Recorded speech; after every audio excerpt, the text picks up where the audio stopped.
হাসিনা সরকারের পতনের পর বাংলাদেশ ও ভারতের সম্পর্ক তলানিতে গিয়ে ঠেকেছে।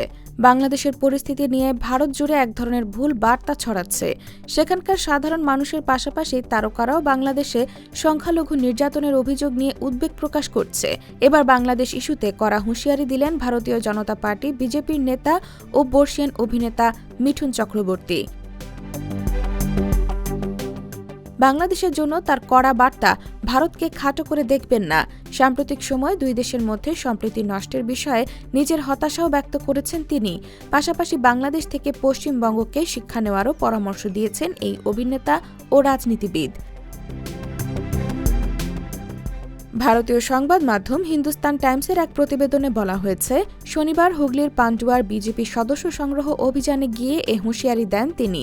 মিঠুন চক্রবর্তী বলেন, বাংলাদেশ নিয়ে আমাদের আবেগ অনুভূতি রয়েছে। পশ্চিমবঙ্গের অনেকেই সেটা মনে করে, কিন্তু বাংলাদেশ এরকম হয়ে যাবে আমরা কোনোদিন ভাবিনি।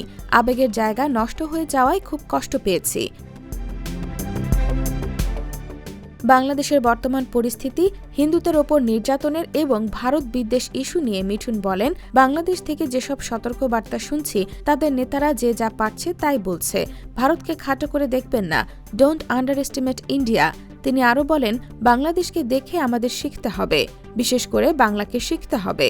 যদি আমরা সবাই মিলে একত্রিত হয়ে না লড়ি তাহলে আমাদের ভবিষ্যৎ অন্ধকার নিশ্চিত।